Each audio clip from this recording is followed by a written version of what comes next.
أعوذ بالله من الشيطان الرجيم. بسم الله الرحمن الرحيم.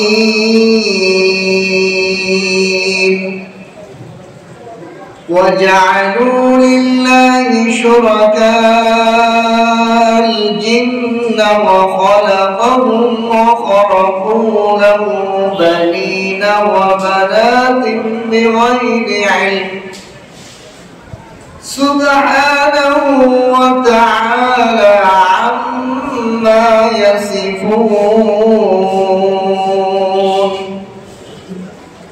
بديع السماوات والأرض أنى يكون له ولد ولم تكن له صاحبا وخلق كل شيء وهو بكل شيء عليم. ذلكم الله ربكم لا إله إلا هو خالق كل شيء فاعبدوه وهو على كل شيء وكيل. لا تدركهم الأبصار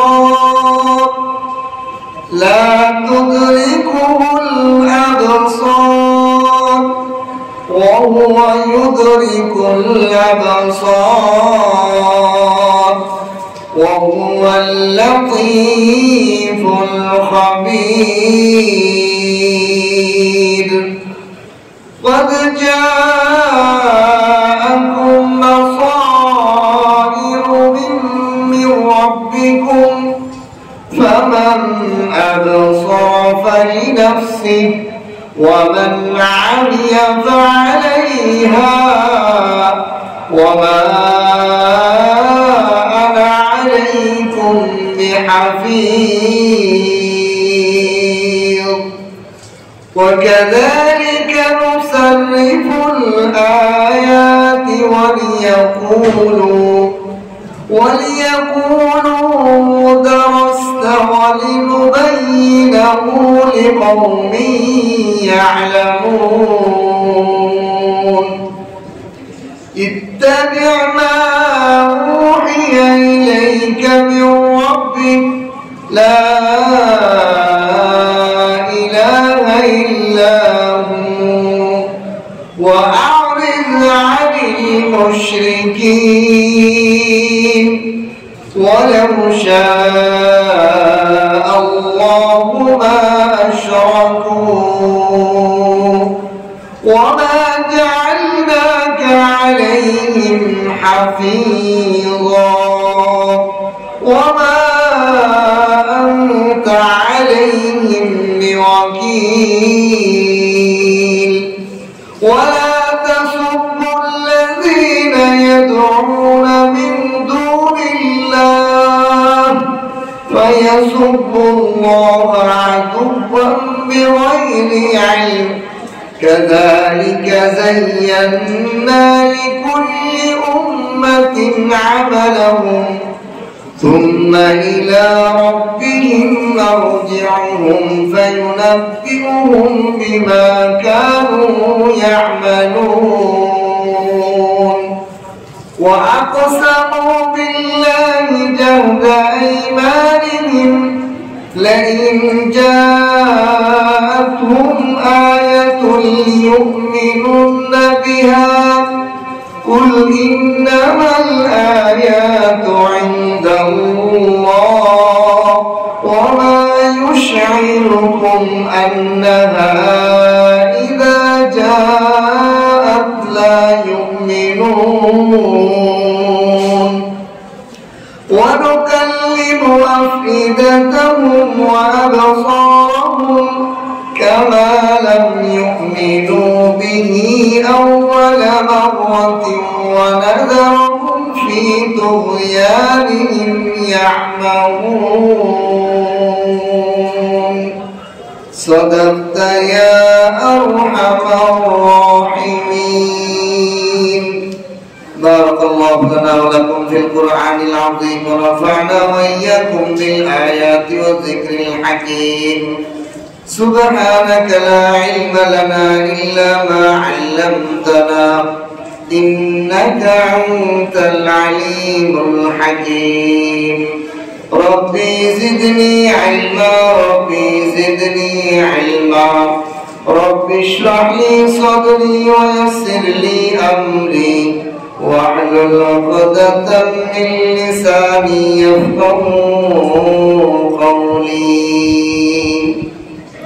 আল্লাহ তাআলা লাখ কোটি শুকর ও সুজুদ যে মহান রব্বুল আলামিন আমাদেরকে দয়া করে ভালোবেসে প্রতি সপ্তাহের ন্যায় সুস্থ শরীরে আল্লাহর ঘর মসজিদে কোরআন কারীমের তাফসীর করা এবং শোনার জন্য আমল নিয়তে বসার তৌফিক দান করেছেন এর জন্য কালিমাতুশ শুকর আদায় করে আলহামদুলিল্লাহ।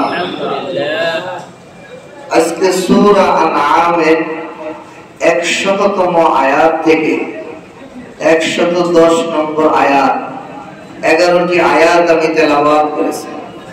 আরেকটা শুকরের বিষয় হলো আমাদের এই ধারাবাহিক তাফসীরের আজকে 7ম পারা শেষ হয়ে যাবে আলহামদুলিল্লাহ। 7টা পারা আজকে আমাদের শেষ হয়ে যাবে এই 11টা আয়াতের তাফসীরের মাধ্যমে। আল্লাহ যদি হায়াতে বাঁচায় রাখে এবং আপনারাও বেঁচে থাকেন এখানে থাকা হয় তাহলে আগামী সপ্তাহ থেকে 8ম পারা শুরু হবে। আল্লাহ তাআলা আমাদেরকে তৌফিক দান করছে, আমরা আসলে নিজের গায়ের জোরে পাওয়া সম্ভব না। এই এলাকায় বহু মসজিদ আছে, আমি নিজে নিজেই চিন্তা করে দেখি এত বড় বড় মসজিদ, আর এটা তো একটা অস্থায়ী মসজিদ। যে কোনো সময় মালিক যদি বলে যাও না যাইতে, কোনো কৈফিয়ত নাই, কোনো কারণ দর্শানোর সুযোগ নেই। কিন্তু এত বড় বড় মসজিদে এত বড় বড় আলেম, আমার থেকে আরো অনেক জ্ঞানী আলেম, তারপরেও ধারাবাহিক তাফসীর গুলো হয় না বা তোমাদের সুযোগ হয় না।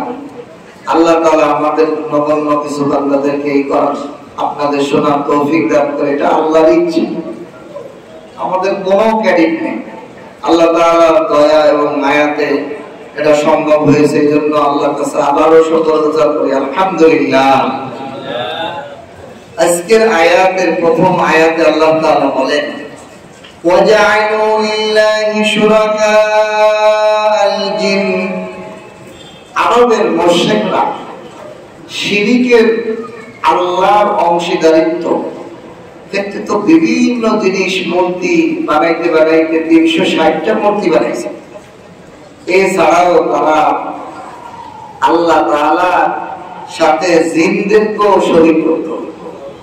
জিনরাও আল্লাহ কি ছেলে মেয়ে বাচ্চা এই মনে করতো আরবের মুশরিকরা। আল্লাহ তাআলা এই আয়াতে তাদের এই বিষয়টা খণ্ডন করবেন, অর্থাৎ এই আয়াতের মধ্যে একত্ববাদ, আল্লাহ যে এক, আল্লাহর কোনো ছেলে মেয়ের প্রয়োজন হয় না, জিন্নাত প্রয়োজন হয় না, ফেরেশতা প্রয়োজন হয় না। এগুলো বিভিন্ন যুগে বিভিন্ন মুশরিক কাফের মুশরিকরা ধারণা করতো জিন্না মানে আল্লাহ ছেলে মেয়ে। আল্লাহ তাআলা এটাকে খণ্ডন করার জন্য বলেন ওয়াজআলু লিল্লাহি।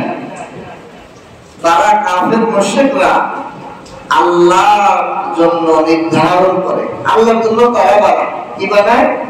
শুরাকা আল জিন, জিনদেরকে আল্লাহর অংশীদার মনে করে, শরীক মনে করে, জিনরা আল্লাহ ছেলে মেয়ে। আল্লাহ বলেন ওয়া খালাকাহুম, অথচ আমি ওদেরকে বানাইছি, এই জিন জাতিকে বানাইছি আমি, আর এরা আমার সাথে তাদেরকে অংশীদার বানায়। আমি হলো খালিক আর তারা হলো মাখলুক। এই জিন মাখলুক, তাদেরকে আমার সাথে অংশীদার বানায়। কোন কোন মুফাসসির বলছে এখানে জিন দ্বারা উদ্দেশ্য হলো আযাজিল, ইবলিস, শয়তান। অর্থাৎ তারা আল্লাহর কথা না মেনে শয়তানের প্ররোচনা মানে, তার শয়তানের ইবাদত করে, শয়তানকেও মনে করে আল্লাহর মতো শক্তিশালী। নাউযুবিল্লাহ। এই জন্য কোন কোন মুফাসসির বলছে এই আয়াতের জিনের দ্বারা উদ্দেশ্য ইবলিস, শয়তান। ইবলিস শয়তানের কথা মতো চলা মানেই হলো আল্লাহর কথা না মাইনে ইবলিস শয়তানের কথা মানা, মানে আল্লাহর কথা না মানলে যেন ভয়, ইবলিসের কথা না মানলে সমস্যা, এই জন্য ইবলিসের কথা বেশি মানে, এরকম বোঝায় না। এই জন্য অনেক মুফাসসিররা বলছে গুনাহ করা, পাপ করা, শয়তানের প্ররোচনায় চলা, এটাও কেমন যেন ডাইরেক্ট শিরক নয়, কিন্তু কেমন যেন আল্লাহর অবাধ্য হয়ে শয়তানের নফস ও আম্মারার প্রবৃত্তিতে চলাও এক প্রকার শিরকের সাদৃশ্য। এটাও জিন শয়তানকে সে আল্লাহর সমকক্ষ দ্বারা বানাইছে। আল্লাহর জন্য হুকুম মানতে হবে, আল্লাহর হুকুম মানে না, বরং শয়তানের হুকুম মানে আল্লাহর হুকুম যেভাবে মানার দরকার এইভাবে মানে, এটাও আল্লাহর সাথে শরীক বানায়। আল্লাহ তাআলা এই জন্য বলেন ওয়াখলাকাহুম, অথচ আমি তাদেরকে বানাইছি, এই জিন্নাতদেরকে আমি বানাইছি। তা আমি যাদেরকে বানাই তাদের আমার ছেলেকে বানানোর দরকার, তাদের আমার অংশীদার বানানোর দরকার, যেটা আমার হাতে সৃষ্টি। وخرقوا له بنين وبنات بغير علم, এবং তারা নির্ধারণ করে, সাব্যস্ত করে আল্লাহ তাআলার জন্য ছেলে এবং মেয়ে। এই জিন্নাতদেরকে ছেলে মেয়ে বানায়। যে জিন যেগুলো আছে সেগুলো আল্লাহর ছেলে, আর পরি যেগুলো আছে এগুলো আল্লাহর মেয়ে। নাউযুবিল্লাহ। আল্লাহ নিজেই বলছেন এটা কি কারণে করে, বিগাইরি ইলম, ইলম না থাকার কারণে। তাহলে বোঝা যায় মানুষের যত গুনাহ হয়, এই গুনাহ মূল কারণ হলো প্রকৃত ইলম তার মধ্যে আসে না। এই জন্য কোন আলেম যদি ইলম শিখার পরেও গুনাহে জড়িত হয়ে যায়, বোঝা যাবে তার প্রকৃত ইলম আসে না। ইলম যখন প্রকৃতভাবে তার ভিতরে আসবে, ইলমে তাকে আল্লাহ দ্রোহী, শিরক, কবিরা গুনাহ, বিভিন্ন গুনাহ থেকে তাকে বাঁচায়। তাহলে ইলমের জাহাতি হলো আল্লাহর অবাধ্য থেকে বেঁচে থাকা। যে ইলমে আমাকে আল্লাহর অবাধ্য থেকে বাঁচায় না, সেটা ইলমই না, এটাও মূর্খ। এই জন্য আল্লাহ বলেন বিগাইরি ইলম, ইলম ছাড়া, ইলম না থাকার কারণে তারা জিন্নাতকে আল্লাহর জন্য সাব্যস্ত করে ছেলে এবং মেয়ে, আল্লাহর জন্য ছেলে মেয়ে বানায়। আল্লাহ বলেন সব আমি বানাইছি। আচ্ছা আসেন, ছেলে মেয়ে বানায় আল্লাহ তো মুফাসসিররা বলেন, দেখেন মানুষ প্রাকৃতিক ভাবে যদি একটু স্বাভাবিক ভাবে আকল বিবেক দিয়ে চিন্তা করে, তাহলেই বুঝবে যে আল্লাহ ছেলে মেয়ে হওয়ার দরকার নেই। কেন? আল্লাহ তো তিনি যিনি সমস্ত জিনিস বানাইছেন, কোন জিনিসের মুখাপেক্ষী না। যেমন একজন পুরুষ মানুষের ছেলে বা বংশধর দরকার কি জন্য? সে একদিন বৃদ্ধ হয়ে যাইব, সে একদিন ব্যবসা করার যোগ্য থাকবে না, সে একদিন চাকরি করার যোগ্য থাকবে না। এই বৃদ্ধকালে তারা কে কামাই করে খাওয়াবো, কে তার ওষুধে নিব, কে তার ডাক্তারের কাছে নিব, কে তার দাফন কাফন করবো, তার সব দেখাশোনা কে করবো? এই জন্য একজন পুরুষ মানুষ বা একজন মানুষের সন্তানের আশা। আল্লাহ কি কোনোদিন বলব? আল্লাহ কি ওষুধের প্রয়োজন? নাউযুবিল্লাহ। আল্লাহ কি কোন এরকম ছেলে মেয়ের সাহায্যের প্রয়োজন? বরং সমস্ত সৃষ্টি তো আল্লাহ, সব বানাইছেন আল্লাহ। তাহলে আসলেই বোঝা যায় আল্লাহর ছেলে মেয়ের প্রয়োজন নেই। ছেলে মেয়ে দিয়ে আল্লাহ মানে বৃদ্ধ হওয়া কত কিছু জের উল্টো কথাই। এক ছেলে মেয়ে সাব্যস্ত করার দ্বারা কত কিছু আল্লাহর জন্য না আছে, অথচ আল্লাহর জন্য এগুলো, আল্লাহ এগুলো থেকে পা। আল্লাহর বৃদ্ধতা নাই, আল্লাহর কোনো অভাব নাই, আল্লাহর কোনো জিনিসের প্রয়োজন নাই। এই জন্য আল্লাহ তাআলা বলেন অজ্ঞতাবশত তারা আল্লাহর জন্য ছেলে মেয়ে সাব্যস্ত করে। নাউযুবিল্লাহ। এরপরে আল্লাহ তাআলা বলেন সুবহানাহু ওয়া তাআলা আম্মা ইয়াসিফুন। সুবহানাহু, তিনি পাক ও পবিত্র। তোমরা যে ছেলে মেয়ে সাব্যস্ত করো, এই ছেলে মেয়ে সাব্যস্ত করার দ্বারা আল্লাহর বৃদ্ধতা সাব্যস্ত হয়, আল্লাহ দুর্বল হয়ে যাওয়া সাব্যস্ত হয়। কারণ দুর্বল হয়ে ছেলে ধরে নিয়ে দেখবে। ছেলে মেয়ে কি জন্য প্রয়োজন? পুরো দুনিয়ার মানুষের সব দিকে তাকাও, ছেলে মেয়ে কি জন্য প্রয়োজন? আমার ধন সম্পদ রক্ষা করবে, আমার বাড়িটা রক্ষা করবে, আমার বংশধর চালু রাখবে, এই জন্য তো ছেলে মেয়ে দরকার। আল্লাহর তো কোনো বংশধর চালু করার প্রয়োজন নেই। তাহলে আল্লাহর জন্য কি আকল দিয়ে তোমরা ছেলে মেয়ে সাব্যস্ত করো? আল্লাহ সুবহানাহু ওয়া তাআলা তিনি সমস্ত দোষ ত্রুটি এইগুলো থেকে উনি ঊর্ধ্বে, পরিচ্ছন্ন, পবিত্র। ওনার ব্যাপারে এগুলো ধারণাই করা যায় না। ওনার ছেলে মেয়ে দরকার, ওনার বংশধর দরকার, ওনার ধারাবাহিকতা দরকার। ওনার জীবনের শেষ আছে নাকি? আল্লাহ অনন্ত, আগেও ছিলেন না, পরেও থাকবে, কোনো শেষ নাই। তাহলে আল্লাহর এগুলোর কোনো কিছু প্রয়োজন। আল্লাহ সুবহানাহু তিনি সমস্ত জিনিস থেকে পবিত্র, ও তাআলা তিনি উচ্চ, আম্মা ইয়াসিফুন যা তোমরা বর্ণনা করো। যেই গুণে আল্লাহকে গুণান্বিত করো, আল্লাহর ছেলে আছে আল্লাহ তাআলা বাপ, আল্লাহর মেয়ে আছে আল্লাহ তাআলা বাপ, আল্লাহর বিবি আছে আল্লাহ তাআলা স্বামী, এই যে গুণে গুণান্বিত করো, এগুলো থেকে আল্লাহ অনেক ঊর্ধ্বে। এগুলো এর সাথে গুণন করা যাওয়া সম্ভব, দরকারই নেই। এই পিলারের দিকে কোনো ছেলে মেয়ের দরকার আছে, বিবির দরকার আছে? মানুষের পাগল নেই, পিলারের কি দরকার? পিলার দেখে যতদিন আসবে আসবে ততদিন শেষ ধরে ধরে পড়ে, ঠিক কিনা? ঠিক আল্লাহর জন্য ছেলে মেয়ে সাব্যস্ত করার কোনো প্রয়োজনই নেই। এরপর আল্লাহ তাআলা বলেন বাদিউস সামাওয়াতি ওয়াল আরদ, আল্লাহর কুদরত ক্ষমতা কত ঊর্ধ্বে তোমরা তো ধারণাই করো না। বাদিউস সামাওয়াতি ওয়াল আরদ, লক্ষ কোটি গুণ আসমান এবং জমিন, সাত আসমান সাত জমিন, এগুলোকে আল্লাহ নমুনাবিহীন দেখা ছাড়া, কারো থেকে নেওয়া ছাড়া নিজেই প্রথম এই জিনিসগুলো সৃষ্টি করনেওয়ালা। বাদিউন মানে হলো প্রথম আবিষ্কার, কারোর নমুনা দেখা নয়, কারোর জিনিস দেখে সৃষ্টি করেননি। প্রথম আবিষ্কারক ওনার মন থেকে উনি সৃষ্টি করছেন।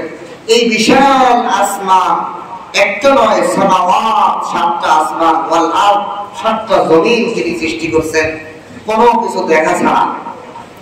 আন্না ইয়াকুনু লাহু ওয়ালাদ, কি করে তার জন্য ছেলে সন্তান তোমরা সাব্যস্ত করো, যিনি এত বড় আসমান বানাইলেন, এত বড় জমিন, এত প্রশস্ত জমিন, সাতটা জমিন তিনি বানাইলেন, তার কাছে ছেলে সন্তান বানানো কি বোকামি?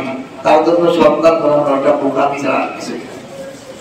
সন্তান আমার সম্পদ কামাই করে খাওয়াবে, কিসের কারণে? উনি তো সব বানাইতে পারেন, সব কিছু সৃষ্টি করে নেওয়া। আন্না ইয়াকুনু লাহু ওয়ালাদ, কি করে তার জন্য তোমরা সন্তান সাব্যস্ত করো? ওয়ালাম তাকুল লাহু সাহিবা, অথচ তার কোনো বিবি নাই। কি বলো বোকামি তোমরা? এটা মানুষের ছেলে আছে, মেয়ে আছে, তাহলে তার বিবি কই? তার তো কোনো বিবি নাই, তোমরা বিবি সাব্যস্ত করতে পারো না। তো বিবি নাই, তোমরা ছেলে মেয়ে কইতেছো, তাই একটি নিজে নিজে ছেলে মেয়ে তৈরি করছে। কি বোকামি তোমরা করতেছো? আল্লাহ তাই করতেছে ওয়ালাম তাকুল লাহু সাহিবা, অথচ আল্লাহর জন্য কোনো বিবি নাই, স্ত্রী নাই। ওয়া খালাকা কুল্লা শাই, অথচ তিনি সমস্ত জিনিসকে তিনি সৃষ্টি করনেওয়ালা। খালাকা কুল্লা শাই, কুল্লা শাই মানে হলো প্রতিটা জিনিসকে তিনি সৃষ্টি করনেওয়ালা। প্রতিটা জিনিস বলতে আসমান জমিনের ভিতর যত মাখলুক আছে, যত জীব জানোয়ার, তরুলতা, গাছপালা, লতা পাতা আছে, মাটি বালি পাথর ইট সিমেন্ট যা আছে, সব সৃষ্টি করতে ওকে। মানুষ কোন জিনিস নতুন করে সৃষ্টি করতে পারে না। ধরেন এই টেবিলটা বানাইছে, এই টেবিলের কেমিক্যালটা কে বানাইছে? ধরেন একটা কোম্পানি বানাইছে, এই প্লাস্টিক কেমিক্যাল বানাইছে একটা কোম্পানি। ওই কেমিক্যালের মেডিসিন থেকে কোথায়? একটা গাছটা থেকে। গাছটা বানাইছে কিনা? ওই গাছটা কি বানাইছে? আল্লাহ। গাছটা হইছে কোথায়? জমিনে, মাটিতে। মাটি বানাইছে কিনা? তাহলে এই দুনিয়ার প্রতিটি জিনিস আল্লাহ বানাইছে, বাকি আল্লাহর দেয়া জিনিসগুলোকে আমরা রূপ দিই বিভিন্ন। আমরা এই প্লাস্টিকের কেমিক্যাল আইনে প্লাস্টিক দিয়ে টেবিল বানাইছি, লোহার প্লাস্টিক দুটা কেমিক্যাল মিলাই একটা টেবিল আর বিষয়। টেবিল সৃষ্টি, মূল পদার্থ সৃষ্টি আমাদের হাতে, আল্লাহ। এই জন্য আল্লাহ বলেন কুল্লা শাই, প্রতিটা বস্তু আমি আল্লাহ বানিয়েছি। ওয়া হুয়া বিকুল্লি শাইইন আলীম, আর এই প্রতিটা জিনিসের ব্যাপারে আমি অবগত। আমি বানায় ছেড়ে দিছি, ওর ব্যাপারে কোনো খবর নাই এমন নয়। মাটি বানায় ছেড়ে দিছি, মাটির ব্যাপারে আমি কিছু বুঝি না। পিপিলিকা বানায়, ছেড়ে দিছি পিপিলিকার কোনো খবর আমার কাছে নাই, তা মনে করো না। পৃথিবীর যত মাখলুক, যত তরুণতা, একটা গাছ বানাইছি, গাছের একটা পাতা কখন পড়ে, কিছুদিন আগে তফসিরে গেছে যে আল্লাহ তাআলা এই পাতা কখন পড়বে না পড়বে এটাও জানেন, এবং কখন পড়ে সেই শব্দ আল্লাহ শোনেন, সব দেখেন, সব জানেন, যে কোন পাতাটা পড়ছে এটা জানেন।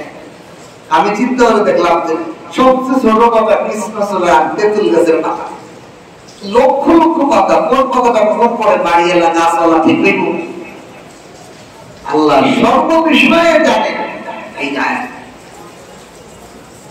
وهو بكل شيء عليم, তিনি প্রতিটা বিষয়ের ব্যাপারে খবরদার, খবর রাখেন।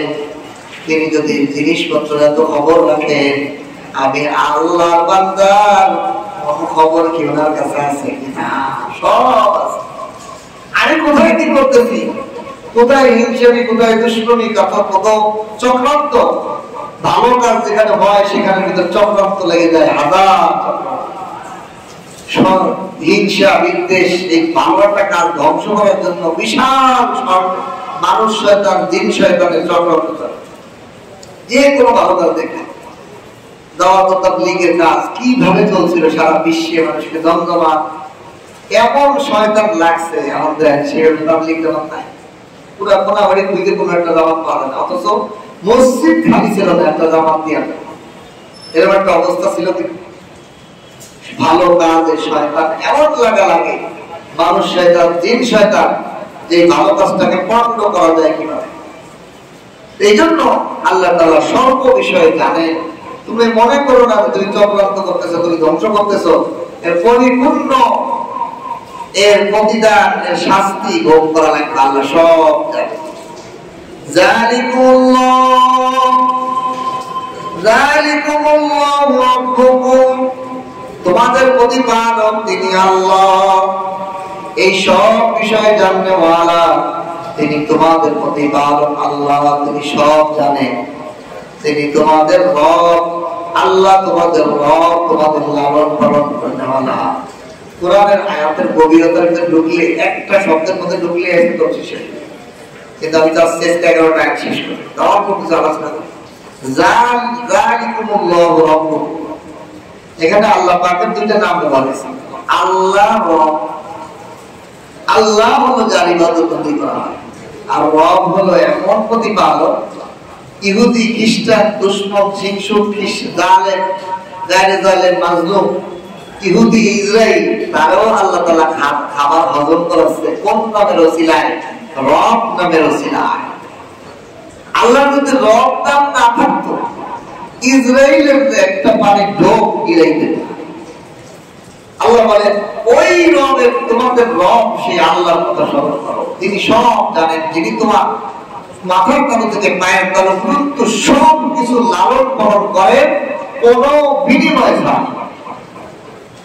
নিঃশ্বাস নিতেছি, ছাড়তে পারবো কিনা জানি না, তিনি ঢুকাই দিচ্ছেন, আবার স্বাভাবিক হয়ে বের করতেছেন। কোন মানুষ স্বাভাবিক ভাবে নিঃশ্বাস দেয় না, এটা বিরক্তি। দেখেন আমি যে আপনি নিঃশ্বাস নিতেছি, এটা আমার ইচ্ছায়, কার ইচ্ছায়? রবের ইচ্ছায়। এই জন্যই তিনি রব। আমি যে চোখের পলক মারি, এটা আল্লাহ রবের ইচ্ছায়। আমি যে শুনতে পারি, আর রবের ইচ্ছায়। আমি চাইলে বাধাও দিতে পারি না, আমি চাইলে শোনাইতেও পারি না। অনেকের কান দেখতে শুনতে সবই ঠিক আছে, কিন্তু শোনে না।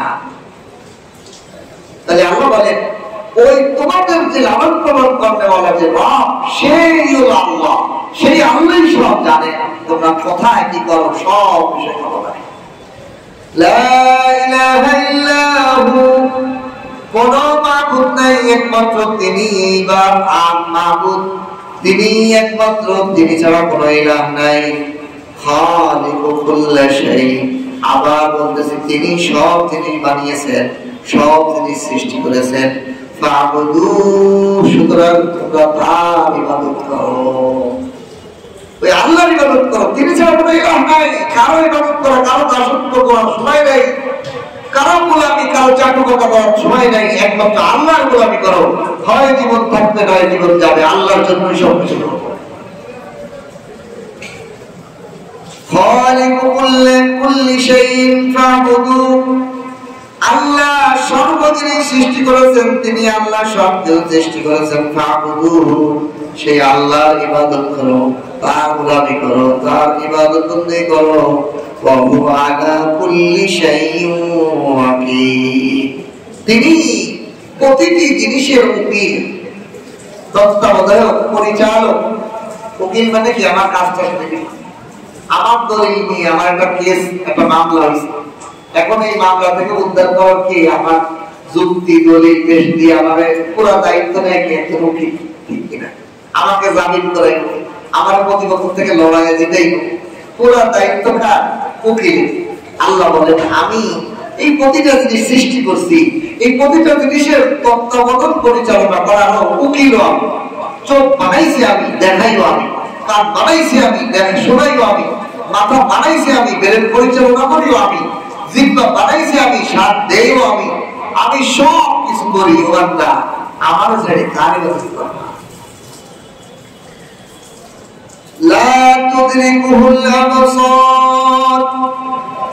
ও দুনিয়ার মানুষ, আমি আল্লাহকে তোমাদের দৃষ্টি বেষ্টন করতে পারবে না।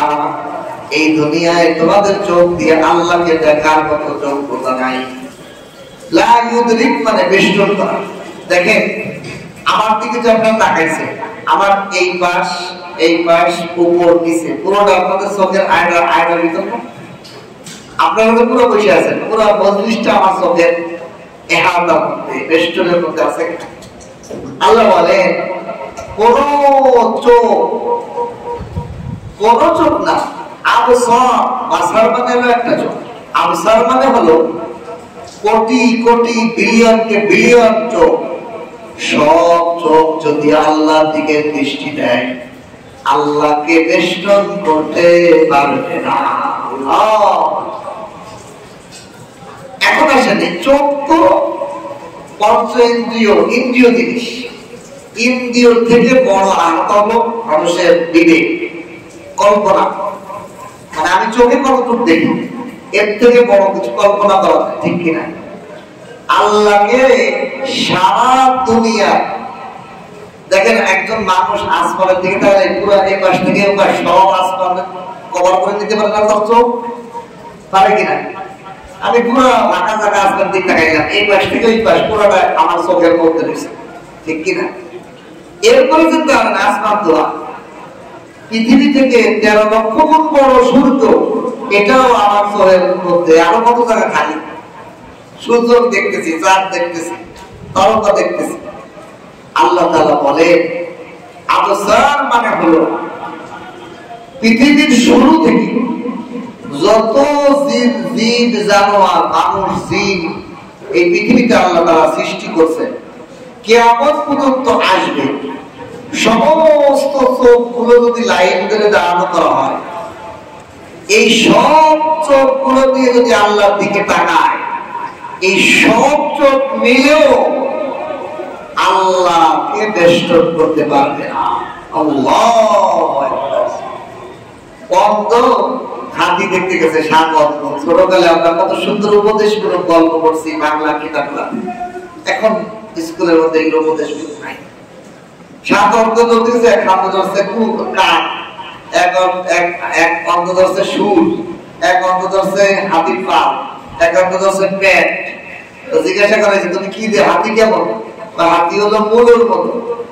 আর একজন পেটে ধরছে, হাতি কেমন? হাতি হলো তুলার মতো। আর একজন কানে ধরছে, হাতি কেমন? পুলার মতো। পুলা আছে না, ধান জ্বালা পুলার মতো। তাহলে আসলে কি হাতি একটু না? যার যার মেধা অনুযায়ী সে ওইটুক দেখছে। সারা পৃথিবীর মানুষ, সারা পৃথিবীর জীব জানোয়ার, কিয়ামত পর্যন্ত যত জীব জানোয়ার তৈরি হয়েছে, সমস্ত জীব জানোয়ারকে যদি এই সমস্ত জীব জানোয়ার চোখকে লাইন ধরে দেওয়া হয় যে তোরা এই মাথাটা দেখবি না এই মাথাটা দেখবি, তবু আল্লাহ তাআলার বরত্ব, আল্লাহ তাআলাকে বেষ্টন করতে পারবে না এই সব চোখ নিয়ে। বলেন সুবহান। আল্লাহ বলেন লা তুদরিকুহুল আবসার, কোটি কোটি বিলিয়ন বিলিয়ন পৃথিবীর শুরু থেকে শেষ পর্যন্ত সমস্ত জীব জানোয়ারের চোখগুলো মিলেও আল্লাহকে বেষ্টন করতে পারবে না। অথচ তিনি আল্লাহ শুরু থেকে শেষ পর্যন্ত সমস্ত জীব জানোয়ারকে তার দৃষ্টির বেষ্টনের মধ্যে রেখেছেন। কোরআন পড়লে আল্লাহ চিনে সমস্ত সৃষ্টির চোখ মিলিয়ে আল্লাহকে বেষ্টন করতে পারবে না, অথচ আল্লাহ তাআলার দৃষ্টি থেকে কোন জিনিস বাইরে নয়, সব আল্লাহর দৃষ্টির মধ্যে বেষ্টিত। দেখেন আরেকটা বিষয়, আমরা এই মেলার এই পাশ দেখতেছি, পিছন পাশ দেখি না। আমি আপনার চেহারা সামনেটা দেখতেছি, পিঠে কি আছে দেখতেছি না, কিন্তু আল্লাহ তাআলা চতুর্দিক দিয়ে দেখেন। সুবহানাল্লাহ। আমি নিচে দেখলে উপরে দেখি না, সামনে দেখলে পাশে দেখি না, পাশে দেখলে ওই পিছন দেখি না, কিন্তু আল্লাহ তাআলার কাছে আগে পিছে নিচে উপরে কোনো কিছু নাই। আল্লাহর কাছে সব দেখতে ভালো, সব দেখে। এটার কিছু উদাহরণ আছে, ওদের কেমনে এটা দেখেন। আপনি যে লাইটের আলোতে আছেন, শুধু আপনার এই লাইটের আলো শুধু আপনার মুখের পর পড়ছে, মুখ সামনে আছে, পিছনে নাই, পিছন পাশে আলোকিত হয়েছে, পুরা আলোর মধ্যে আমি বসা কিনা। তাহলে আল্লাহর দৃষ্টি বোঝার জন্য এরকম নমুনা আল্লাহ দিয়ে রাখছে। যেমন আমি ফাঁকা জায়গার মধ্যে আছি, আমার উপরে নিচে সব দিকে বাতাস আছে কিনা, তো বাতাস আমার চতুর্দিকে ঘেরা কিনা।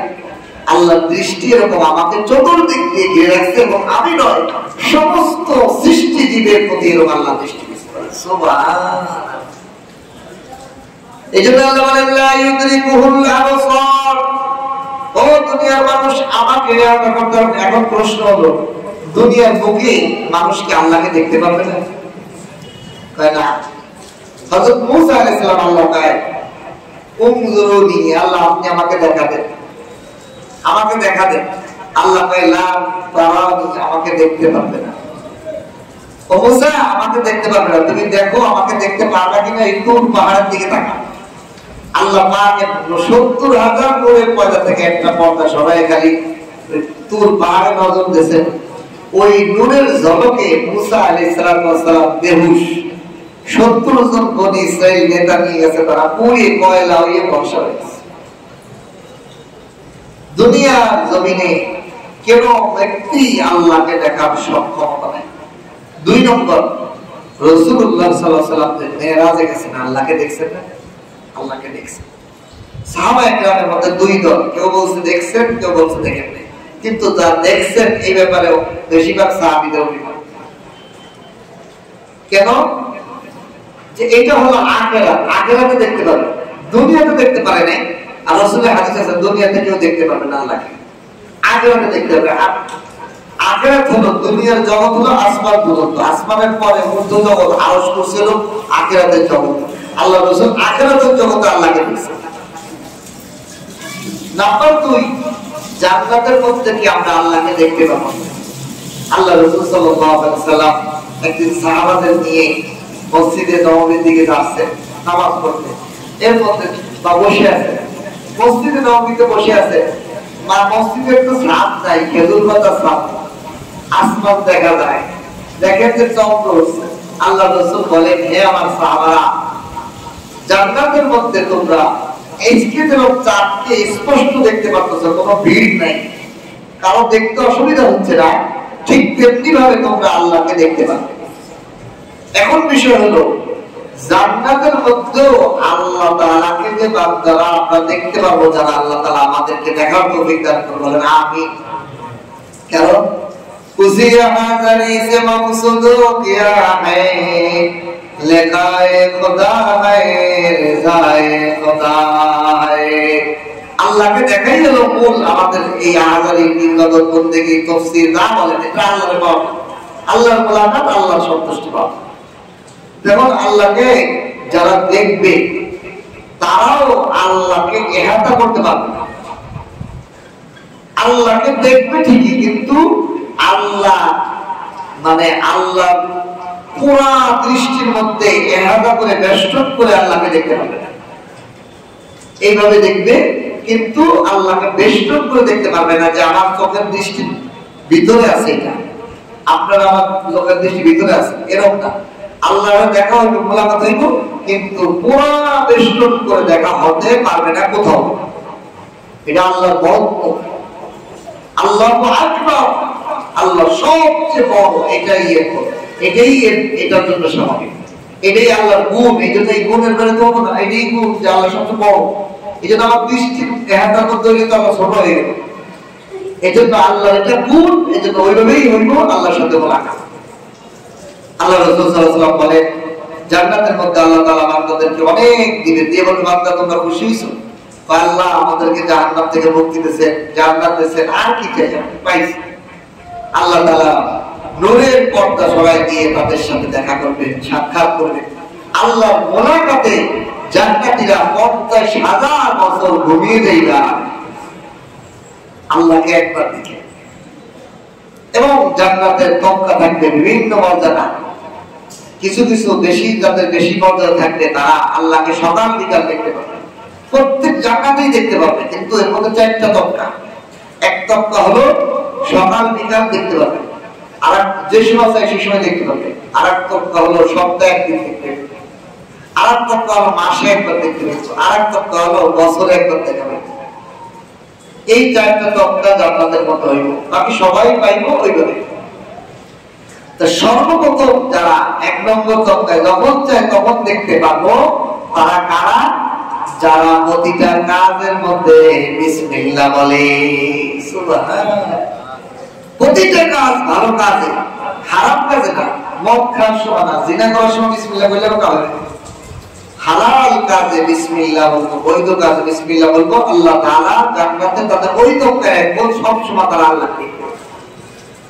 আল্লাহ তাআলা কে দর্শন হইব এরকম জান্নাতে। ওয়াহুয়াল লাতীফুল খাবীর, তিনি সূক্ষ্মদর্শী এবং খবর রাখনেওয়ালা, তীক্ষ্ণ বুদ্ধিওয়ালা। ওয়াহুয়াল লাতীফ, তিনি সূক্ষ্মদর্শী, মানে এমন তীক্ষ্ণ, ওনার ধরা, ওনার দেখা, ওনার শোনা, এটা কল্পনা করা যায় না। আমরা যেগুলো স্যাটেলাইট দিয়ে মানুষ একটা খাবারের মধ্যে কি কি ভাইরাস আছে টেলিস্কোপ দিয়ে দেখে, ওটা কি আল্লাহ ভাই আমি তো বানাইছি না। দেখেন, আমি মাঝে সাথে এই সমস্ত ভিডিও দেখি, অনেক ডাক্তাররা একটা সিঙ্গারা দেয়, কাছের পর নিয়ে দেয়, সিঙ্গারাতে খান কি কি ভাইরাস আছে দেয়। এগুলো দেখার পর আর খাইতে মনে চায় যে এই খাবারগুলো, কলা, আম, লিচু, বিভিন্ন খাবারের মধ্যে পশম যে কাটি, শরীরে ছাতা, এগুলোর ভিতর দিয়ে ওরা দেখে যে বিভিন্ন পোকামাকড় কিলমি করে। এই পোকামাকড়ের পেটের মধ্যে পোকামাকড় আছে, এটাও ধরে। তাহলে একজন মানুষের বিজ্ঞানী ক্যামেরায় যদি একটা ভাইরাস ধরা পড়ে, ভাইরাসের পেটের মধ্যে কি ভাইরাস আছে তাও দেখা যায় পোকা। আর আল্লাহ যেটি, তার দৃষ্টি কত দূরে, তার দৃষ্টি কত সূক্ষ্ম। এই জন্য আল্লাহ বলেন ওয়াহুয়াল লাতীফ, এত সূক্ষ্ম, এত তীক্ষ্ণ তার দৃষ্টি, ওয়াল খাবীর, এবং তিনি অত্যন্ত খবর রাখেন সব বিষয়ে। সুতরাং বান্দা আল্লাহকে এরকম চিনার করো, কিভাবে গোনার দিকে দৌড়াও, কিভাবে আল্লাহকে বাদ দিয়ে অন্য গায়রুল্লাহর ইবাদতে দৌড়াও, কিভাবে আল্লাহর হুকুম বাদ দিয়ে তুমি অন্য দিকে দৌড়াও। এরপরে আল্লাহ বলেন قد جاءكم بصائر من ربكم, অবশ্যই যখন তোমাদের কাছে তোমাদের রবের পক্ষ থেকে সমস্ত দলিল প্রমাণের বাসায়ের দৃষ্টি এসে পড়ছে। বাসায়ের মানে দেখার জিনিস, যেগুলো দেখেই মানা না যায়, এমন জিনিস তোমাদের সঙ্গে এসে পড়ছে। কোরআন আসছে, নবী আসছে, নবীর উপর কত মজা আমি দান করছি, চন্দ্র দ্বিখণ্ড করে ফেলছে, নবী গাছটা বললে গাছ চলে যায়, নবী পুকুরের মধ্যে আঙ্গুল দিলে পানি অঝর বেড়ে থাকে। হাজারো মুজিজা আমি নবীর মাধ্যমে তোমাদেরকে দেখাইছি, এরপরও তোমরা ঈমান আনবা না। এত দৃষ্টিভঙ্গি দেওয়ার পরও আল্লাহ রাসূল সাল্লাল্লাহু আলাইহি সাল্লামের এত সুন্দর সুন্দর দৃষ্টান্ত। এরপর দেখেন আল্লাহ এই আয়াতের ব্যাখ্যামতে মুফাসসিররা বলে যে আল্লাহ তাদেরকে বাস্তবায়ন দ্বারা বুঝাচ্ছে তোমাদের রব তোমাদের সামনে কত দৃষ্টিভঙ্গি রাখছে। আল্লাহ যে এক, আল্লাহর হুকুম মানো, দিনের পথে চলো। নবীর কথা মানো। যে মুহাম্মদ তোমাদের কাছেই ছোট থেকে বড় হয়েছে, যারে তোমরাই বলেছ সত্যবাদী আল আমিন, যে জীবনে কোনোদিন একদিন একটা মিথ্যা কথা বলে নাই, যে কোনোদিন কাউকে কোনো গালি দেয় নাই, জীবন দশায় কোনোদিন কাউকে আঘাত করে নাই, কারো একটা ঘুষি দেয়নি, চর দেয়নি, তার সঙ্গে ঝগড়া করে নাই, ছোট্ট থেকে তোমাদের সামনে এসে কোন শিক্ষকের কাছে সে পড়ে নাই, কোন মানুষের কাছে সাধুর কাছে কোনো জ্ঞান অর্জন করে নাই, সেই লোকটা এমন কোরআন বর্ণনা করতেছে যা পৃথিবীতে চ্যালেঞ্জ করা হয়েছে। সারা পৃথিবীর দার্শনিক মিলে কোরআনের একটা আয়াত বানাইতে পারবে না। সেই এরকম নিদর্শন, এরকম দলিল প্রমাণ থাকার পরেও তোমরা কি হৃদয় টানবা না? এই সব দৃষ্টি দেখার পরও যে এগুলো দেখলো এবং নিজের ঈমান আনলো, সে ভাগ্যবান। আর এরকম দৃষ্টান্ত দেখার পরও যে ব্যক্তি অন্ধ সাথে দেখে না, নবীর এত মুজিজা, নবীর এত সৎ, তার জীবন দশায় কোনো মিথ্যা কথা নাই, এমন একজন বিশ্বস্ত মানুষ যে কথার দিকে দাওয়াত দিতেছে, যে কোরআন তেলাওয়াত করতেছে, যে কোরআন পৃথিবীর কেউ বানাইতে পারে না, এমন দৃষ্টান্ত দেখার পরও যে মানে না, সে কেমন যেন অন্ধ, তার নিজের উপরই এর শাস্তি ভোগ করতে হবে। যে এই দৃষ্টান্ত দেখার পরেও নবীকে গ্রহণ করবে না, নবীর আদর্শ গ্রহণ করবে না, বিজাতির আদর্শ গ্রহণ করবে, এ তার অবাল, তার উপরে।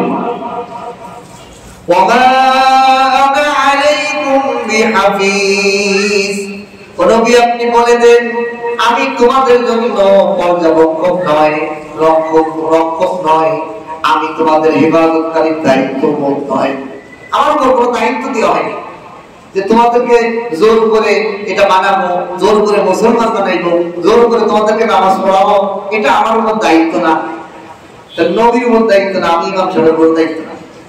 আমার বলে দেওয়া, মানুষকে দাওয়াত দিয়ে দেওয়া, কোরআন শুনিয়ে দেওয়া আমার দায়িত্ব, মানা না মানা উম্মতের মুসল্লির দায়িত্ব। আল্লাহ তাআলা বলেন, ওমা আনা, নবী বলে দেন, আনা আলাইকুম, আমার উপর তোমাদেরকে রক্ষণাবেক্ষণ করার দায়িত্ব না, ইবাদত করার দায়িত্ব না, যে তোমরা গুনাহ করবে না, অন্যায় করবে না, এটা দায়িত্ব না। ওয়াকাযালিকা, তাহলে আমি নবীর উপর কেন কোরআন নাযিল করিবার কারণ দর্শাবেন। ওয়াকাযালিকা নুসাররিফুল আয়াত ওয়ালিয়াকুলু দারাসতা ওয়ালিনুবাইয়িনাহু লিকাওমিন ইয়ালামুন। এখন আল্লাহ বলেন, আমি এই যে কোরআনকে ঘুরে ফিরে এত আমার একত্ববাদের কথা, কোরআনের ভিতরে ঘুরে ফিরে কথা আল্লাহ বলতেছেন না, কোরআনের মধ্যে কোনো ধারাবাহিক কথা আছে? কোরআনের মধ্যে ঘুরে ফিরে আমি তোমাদেরকে যে নিদর্শন দেখাই, বিভিন্ন নিদর্শন মুজিজা দেখাই, কোরআনের আয়াত ঘুরে ফিরে তোমাদেরকে বর্ণনা করি, এগুলোর কারণ কি জানো? যাতে করে একদল কি করে, ওয়ালিয়াকুলু দারাসতা, নবী মুহাম্মদ বলে নয়, কোন জ্ঞানীর কাছ থেকে কথা শিখেইছে আমাকে বলে, একদল আরো গুমরাহ, একদল এসে কয় এ মুহাম্মদ যে এরকম যে সূরা কি সুন্দর ছন্দের মিল, আর রহমান আল্লামাল কোরআন খলাকাল ইনসান, দেখেন আনসার মিল না, এই যে ছন্দের মিলে বলে, ও মনে হয় কোন শিক্ষকের কাছে শিখে এসে বলে, দারাসতা মনে হয় কারো কাছে পড়ছে।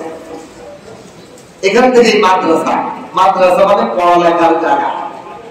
মাদ্রাসা শব্দের অর্থ কি? পড়ালেখার জায়গা, শিক্ষা গ্রহণ করা, নেওয়ার জায়গা, শিক্ষা গ্রহণ দেওয়া এবং নেওয়ার জায়গাকে বলা হয় মাদ্রাসা। দারাসতা সে মনে হয় কারো কাছ থেকে শিখে পড়ে লেখাপড়া করি, আমাদেরকে কোরআন পড়ে। আল্লাহ বলতেছেন, ওয়ালিনুবাইয়িনাহু, আর এই কোরআনকে আমি ঘুরে ফিরে বলার কারণ হলো লিনুবাইয়িনাহু, যাতে করে আমি স্পষ্ট করে এই কোরআনকে বর্ণনা করতে পারি, লিকাওমি ইয়ালামুন, জ্ঞানী সম্প্রদায়ের জন্য এটাই ঘুরে ফিরে করাটা তাদের জন্য আরো স্পষ্ট হয়ে যাব। যারা কোরআন বেশি কোরআন পড়বো, যারা একটু জ্ঞান রাখে, কোরআন পড়ার পর তার মধ্যে কোরআনের ভক্তি আইব, কোরআনের তাফসীরে বসার পর আস্তে আস্তে দিনের লেবাস, সুরত, আমল, আখলাকের মধ্যে বাড়বে। জ্ঞানী সম্প্রদায়কে কোরআন স্পষ্ট করে দিব, আল্লাহ ভক্তি হওয়া তার জন্য সহজ হয়ে দিব। যাদের মধ্যে জ্ঞান, ন্যূনতম বিবেক আছে, বিবেক জ্ঞান মানে বিবেক আছে, তারা আমার এই কোরআনের ঘুরে ফিরে বলার কারণে তাদের মধ্যে আমার কোরআনের প্রতি আকর্ষণ পালন করা তাদের মজবুত হয়ে দিব। না, আমি আগে যা করছি আমার নামাজ ছাড়বো না, এখন নবী সুন্নাত ছাড়বো না, ওয়াজিব ছাড়বো না, ফরজ ছাড়বো না, সমস্ত হুকুম আহকাম ঠিক করবেন। সে আমাকে এখানে আছে অনেক মানুষ আগে গিয়েছিল, এখন তো হুজুর না আমি কিভাবে করবো, কুরবানিটা কেমনে করবো, যাকাতটা কেমনে দেবো, হুজুর কিভাবে আদায় করতে দিব, সব ভালোভাবে বুঝতেছে, আগে যা করছি। এই যে তো চেঞ্জ হয় কেন? কোরআন আলেমের সহবতের কারণেই তো হয়। এই যে আল্লাহ এটাই কইতেছে, লিনুবাইয়িনা লাহুম লিকাওমিন ইয়ালামুন। যাদের বিবেক আছে তারা যখন কোরআনের আলোচনা শুনে, কোরআনের আলেমের সাথে বসে, তাদের মধ্যে এগুলো স্পষ্ট হয়ে যায় দুনিয়া কিছুই না, আল্লাহর হুকুম সঠিকভাবে মানতে হবে, এই হলো আসল। দুনিয়া ধন সম্পদ গাড়ি বাড়ি বিবাচ্চা অনেকের জন্য সেকেন্ডের মধ্যে নাই হয়ে যেত। একজনের বিবাচ্চা সহ সব অ্যাক্সিডেন্টে মারা গেছে, বুঝতে পারেন, সব নাই হয়ে গেছে। ধন সম্পদ ছিল পুড়ে ছাড়খার হয়ে গেছে, কত হয়ে গেছে, চাকরি ছিল, ব্যবসা ছিল, সব ধ্বংস হয়ে গেছে। ওদের ভোগের হইতে বেশিক্ষণ সেকেন্ড লাগে না, আমার কোটিপতি হইতেও সেকেন্ড লাগে না।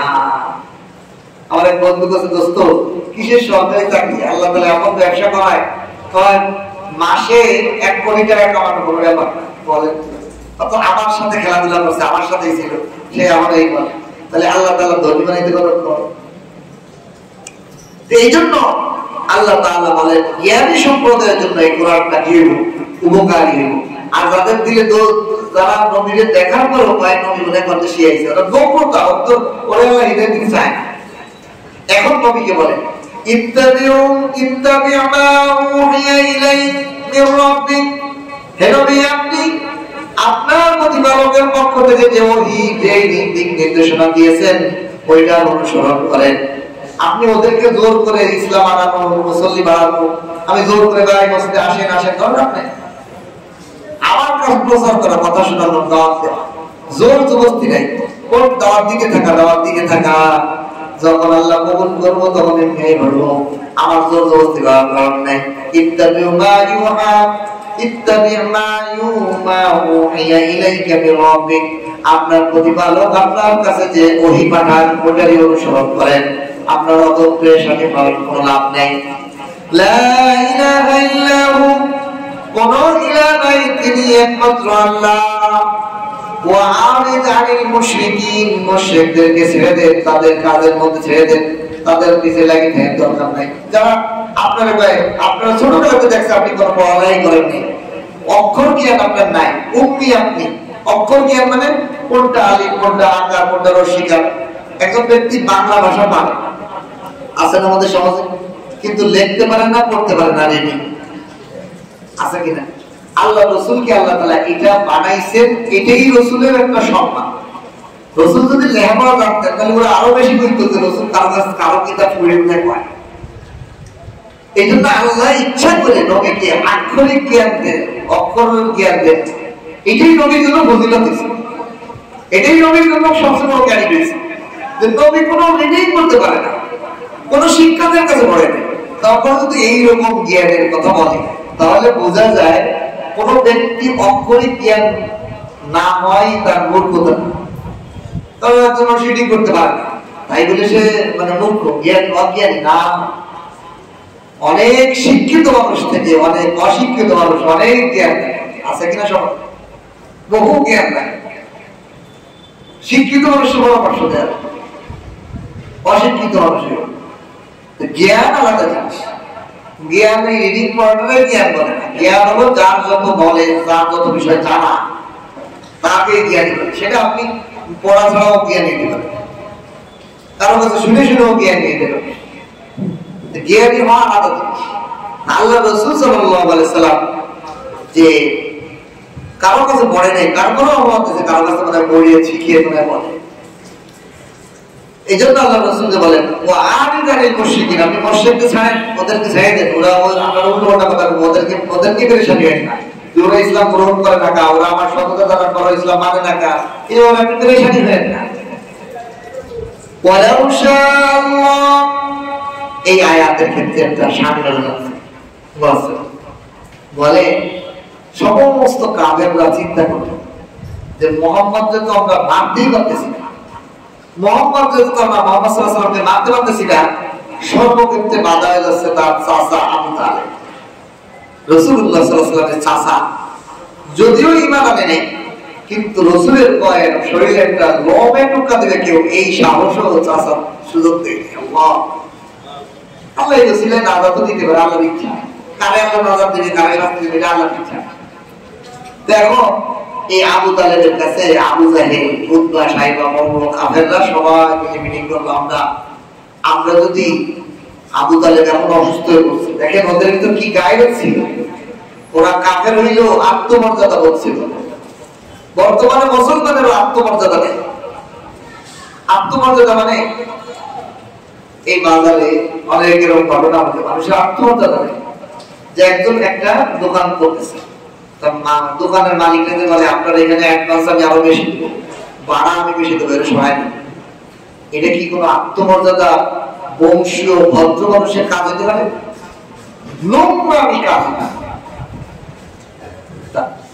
আবু জাহেল উৎপাদে এই তফসিলের করে চিন্তা করলাম, ওরা কাফের হওয়ার পর বংশের একটা ঐতিহ্য থাকে, ওরা তো পুরাই বংশে আল্লাহ রাসূলের তো বংশ, কিন্তু কাফের।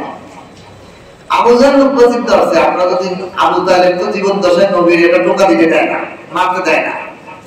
নবীর আবু তালেব যদি মারা যায়, এই অবস্থায় যদি আমরা মুহাম্মদকে হত্যা করে দিই, তো সমাজের মানুষ বলবো তোরা কি ভীতু, তোরা কি আবু তালেব থাকতে তো তোরা মুহাম্মদের কাছে করতে দিস। এইটা তাদের গায়ে লাগছে, আর নিজেদের বিবেচনা, তারা বিবেচনা করতেছে এটা আমরা তো এই কথা সহ্য করতে পারবো না, এই কথা নিতে পারবো না। এই জন্য আবু জাহেল, উতবা, সাইবা সবাই মিলে আসছে যে আমরা যা বিহিত করা দরকার আবু তালেব থাকা অবস্থায় বিহিত করবো। আবু তালেব মরে গেলে মোহাম্মদ মারিয়া যাবো, পরে মানুষ কইবো আবু তালেব থাকতে পারে না, এই কথা আমরা শুনতে রাজি না। আত্মমর্যাদা নিজেদের ছোট মনে হবে যে বড় নেতা থাকতে পারে নাই, ছোট পাইছে ঢাকা পাইছে মাঝখানে অনেক হয় না, তোর মারামারি করবো সামনে সামনে, পিছের তো পারিস কে? পিছিয়ে কোনো ভালো মানে ভালো যোদ্ধা কি সামনে সামনে যোদ্ধা, পিছের তো গুলি মেরে দিতে পারিস, সেটা তুই গোবরে মারছিস, তুই তো ভীতু যোদ্ধা বলে কিনা। আবু জাহেল, উতবা, সাইবা সবাই আসছে আল্লাহ রাসূলের কাছে। আল্লাহ রাসূলের চাচার সাথে দেখা করার জন্য একজন মারেবার পাঠাইছে, সে একটা টাইম দিয়েছিল, আবু তালেব এই টাইমে আসতে গেছে, টাইমে আসছে। আসার পর তারা বলে যে আমরা আপনার কাছে মুহাম্মদের ব্যাপার বিচার নিয়ে আসছি, আমরা তো আপনি তো মৃত্যু সজ্জায়, তো তার একটা ফয়সালা, সে আমাদের বাপ-দাদার ধর্ম, আমাদের মূর্তি এনে গালাগালি করে, এই করে উল্টোপাল্টা করে, তাই একটা দিন। আল্লাহ রাসূলের চাচা বললেন, মুহাম্মদ তারা কি চাই দেখো, তোমার কাছে আসছে, তারা কি চান আমার কাছে? কই আমরা চাই যে তুমি আমাদের বাপ-দাদাদেরকে গালি দিবা না, আমরাও তোমার আল্লাহকে গালি দিব, তুমিও আমাদের কোন আমাদের মূর্তি এগুলোকে গালাগালি মন্দ কথা বলবো না, গালি করবো না, আমরাও তোমার করবো। আল্লাহ রাসূল সাল্লাল্লাহু আলাইহি ওয়াসাল্লাম বললেন, দেখেন আপনাদেরকে আমি একটা প্রস্তাব দিই, আপনারা যদি আমার সাথে একটা কালিমা পাঠ করেন, তাহলে আপনারা এই আরবের মধ্যে প্রভুত্ব রাজত্ব করবেন, অনবরত আপনাদের সারা জীবন আপনাদের দাসত্ব হয়ে থাকবে। আবু জাহেল বাতিজা একটা বাক্য কি এরকম হাজার বাক্য পড়তে পারে, আমরা একটা বাক্য বললে সারা মানে বিশ্বাস করে দেয়। বাতিজা তো দ্বিতীয় কবি দেয়, বাতিজা তুমি বলছো একটা বাক্যর কথা, আমরা হাজার বাক্য বলতে রাজি, এই বাক্য বললে আমরা সারা জীবন প্রভুত্ব করবো, আর অনারব যত অনারব আছে সারা পৃথিবী তারা আমাদের দাসত্ব থাকবো, আমরা রাজি। বলো কি বাক্য? আল্লাহ রাসূল বলেন, লা ইলাহা ইল্লাল্লাহ, কোন মাবুদ নাই একমাত্র আল্লাহ। সঙ্গে সঙ্গে আবু জাহেল বলল, এইটা মানতে পারবে না, শয়তানের তো বলে এটা, শয়তান কইল কি এটা আমাদের মানতে পারি না, এই বাক্য তারা বদবদ করে আকাশ হলো। এবার আবু তালেব ভাতিজা মুহাম্মদ এই বাক্য ছাড়া কোনো বাক্য দিয়ে যায় না। আল্লাহ রাসূল বলেন, আমাকে এই এক বাক্যই বলা হয়েছে, আর কোনো বাক্য বলা নাই। এই এক বাক্য মানলে তোমাদের রাজত্ব থাকবে, কিন্তু ওরা মানে নাই, ফিরে চলেছে। আল্লাহ রাসূল সাল্লাল্লাহু আলাইহি ওয়াসাল্লাম চাচাকে বললেন, চাচা আমার এক হাতে সূর্য এক হাতে চন্দ্র এনে দিলেও আমি এর থেকে এক পিস পাবো না। এই দিকেই আল্লাহ তাআলা বলেন, ওয়ালাউ শাআল্লাহ, ওরবি আপনি ঘাবড়ায়েন না, এরা যে ফিরে চলে গেল, এরা যে মানলো না। ওয়ালাউ শাআল্লাহ, আল্লাহ যদি চাইতেন, মা আশরাকু, এই আবু জাহেল তো মুসলমান হয়ে যাইত, শিরিক করতো না। উতবা সাইবা যত বড় বড় কাফের আছে, কেউই তো শিরিক করতো না, সব মুসলমান হয়ে যাইত। আল্লাহ চাইলেই হইত, আল্লাহ চায় নাই, এই জন্য পারে না এরা। এখানে একটা ফেরাকে বাতিলা খণ্ডন করা হয়েছে। ফেরাকে বাতিলা কি?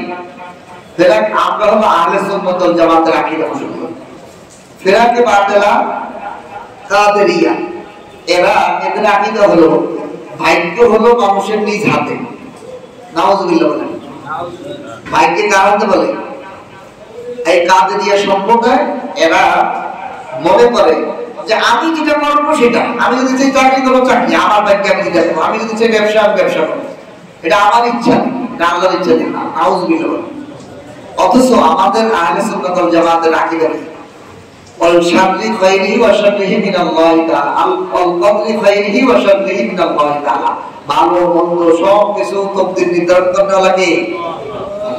এই আয়াতে সেটা দলিল। ওয়ালাউ শাআল্লাহ, যদি আল্লাহ চাইতেন, মা আশরাকু, এরা কেউ শিরিক করতো না। তাহলে এরা যে শিরিক করে, এটা শিরিক করা কার ইচ্ছা? আল্লাহর ইচ্ছা। তাহলে এরা যদি এদেরকে পিছে যতই করে হৃদয় দইব না,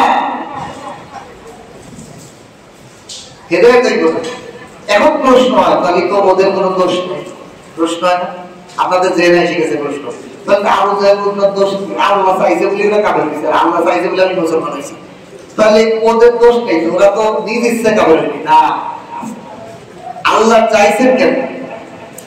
আল্লাহ তাআলা অন্য আয়াতে বলে তাদের অবদ্ধতার কারণে। বুঝলেন? আল্লাহ কখন চাইছে?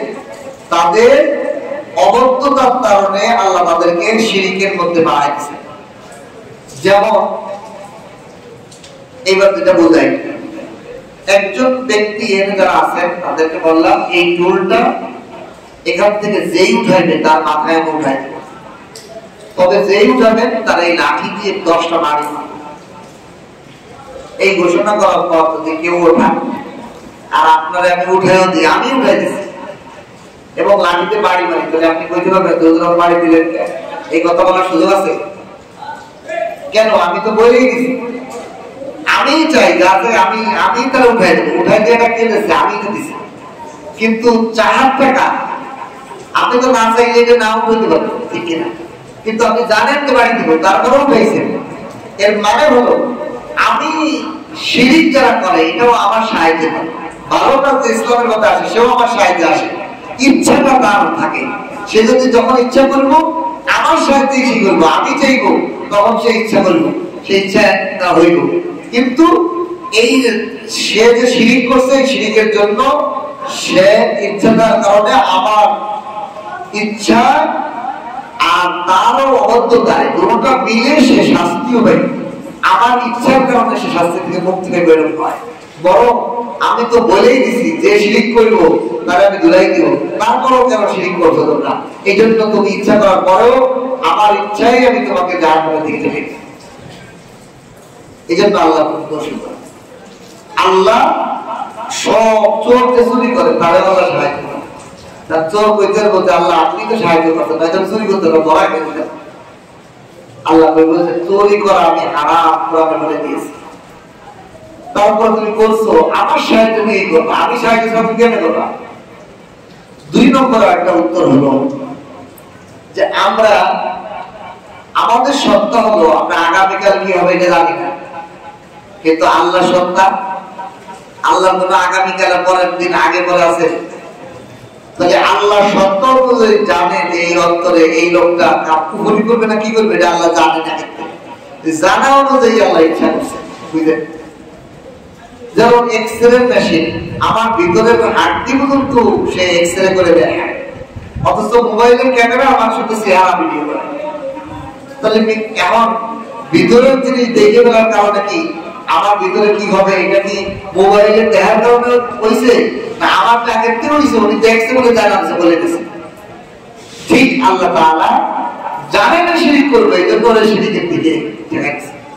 ওই সব জানে আল্লাহ, আল্লাহর কাছে কোনো আগে পড়ে না। এই জন্য আল্লাহর কোনো উজরত মানুষ দেওয়ার কোনো সুযোগ নাই। মানুষ যেই কর্ম করবে সেই অনুযায়ী সে কর্ম করে। এই জন্য আল্লাহ বলেন ওয়ালাউ শাআল্লাহ, আল্লাহ যদি চাইতেন না আশরাকু তারা শিরিক করত না। ওয়া জাআলনাকা আলাইহিম হাফিজা, আর আমি আপনাকে বানাই নাই তাদের রক্ষক হিসেবে ইবাদত করার জন্য। হে নবী, আমি তো আপনাকে বানাই নাই যে তাদের আপনি ইবাদত করবেন, এই দায়িত্ব পর্যবেক্ষণ ইবাদতকারী হিসেবে আপনারা বানাই। টেনশন করতেছেন না, তাহলে না মানে না মানো। ওয়া আনতা আলাইহিম বিওয়াকিল, আর আপনি তাদের ওকিলও নয় যে তাদের কাজ সম্পাদন করার দায়িত্ব প্রাপ্ত হয়েছেন, এটাও আপনার কোনো দায়িত্ব না। আমার দায়িত্ব পৌঁছে দেন। এরপরে আল্লাহ বলেন ওয়ালা তাসুবুল্লাযীনা ইয়াদউনা মিন দুনিল্লাহ, যারা আল্লাহ ব্যতীত অন্য কিছুকে অন্য কিছুর ইবাদত না আরাধনা করে, অন্য কিছুকে মাবুদ বলে ডাকে, তাদের মাবুদকে আপনি গালি দিয়েন না। এটাও কি ওই যে আবু জাহেলের কথা বলছিলাম।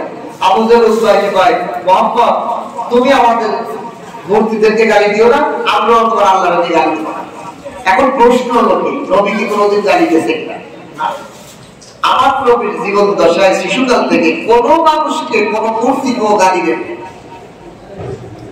এবং আল্লাহও একটা নির্দেশন দিয়ে দিয়েছেন। এখন তো এখানে আয়াতে বলা হয়েছে যে আপনি তোমরা গালি দিও না যারা আল্লাহ ব্যতীত অন্য পূজা করে, অন্য আরাধনা করে, তাদের ওই মূর্তিকে তোমরা গালি দিও না, মুসলমানদেরকে। এখানে সাহাবা কোন সাহাবীর দ্বারা হইতে পারে যে কোন মূর্তিকে গালি দিছে, সেটার কারণে আবু জাহেল এসে নালিশ করছে মুহাম্মদ। কারণ একজন নেতার অনুসারী যদি কোনো অন্যায় করে, নেতারাই তো কয় তুই এরকম, তোমরা এরকম করছো, কয় বলে কিনা বলতে পারে তোমরা এরকম করছো, তেরো এসে বলছে অবজব। আল্লাহ তাআলা ওহীর মাধ্যমে এই ব্যাপারটা জানাই দিয়েছেন যে হে মুহাম্মদ, ঠিকই কোন বিজাতি, কোন বিধর্মী, কোন তারা যে জিনিসের পূজা করে ওইটাকে কখনোই গালি দিবেন না। এটা ইসলামের নিষিদ্ধ এবং হারাম কাজ। কেউ যদি এই কোন মূর্তিকে হিন্দুদের খ্রিস্টানদের কোন পূজার জিনিসকে গালি দেয়, আর সেটার কারণে যদি ওই খ্রিস্টান ওই বিধর্মী আবার আল্লাহকে গালি দেয়, তাহলে সে একটা কবিরা গুনাহ করবে। এটা কোরআনের ফয়সালা। এখন প্রশ্ন হলো তাহলে কি গালি দিয়ে যাবে কিনা? হ্যাঁ, গালি দিয়া মন্দ বলা যাবে। মন্দ বলা, গালি বলা, গালি দিয়া আলাদা জিনিস। গালি দিয়া মানে টিটকেরি করা, গালির মধ্যে হয় কি মানে একটা খারাপ শব্দ তার মধ্যে চয়েস করা। কিন্তু কোরআনে কারীমের মধ্যে অনেক জায়গা আছে তোমরা এবং তোমাদের মূর্তিগুলো জাহান্নাম, এটা গালি না, এটা হলো তাদের মূর্তি পূজা পরিণাম বোঝানোর জন্য বলা হয়েছে। পরিণাম বোঝানোর জন্য বিভিন্ন ক্ষেত্রে রাসূলুল্লাহ সাল্লাল্লাহু আলাইহি সাল্লাম এবং কোরআনের আয়াতের মধ্যে আল্লাহ তাআলা তাদের মূর্তির খারাপ বর্ণনা করছে। তাহলে কি মন্দ বলছে না? ওই জায়গার জন্য উত্তর হলো, এক নম্বর উত্তর হলো যে ওই জায়গাগুলোর মধ্যে আল্লাহ রাসূল সাল্লাল্লাহু আলাইহি সাল্লাম কাফেরদের সামনে ফুটাই তোলা মূর্তি হক না বাতিল, এটা ফুটাই তোলার ক্ষেত্রে দলিল প্রমাণ করছে। যেমন তোমাদের মূর্তির সামনে খাবার দিলে একটা মাছি নিয়ে গেলেও তোমাদের মূর্তি উদ্ধার করতে পারে না, এটা একটা বর্ণনা করছে না?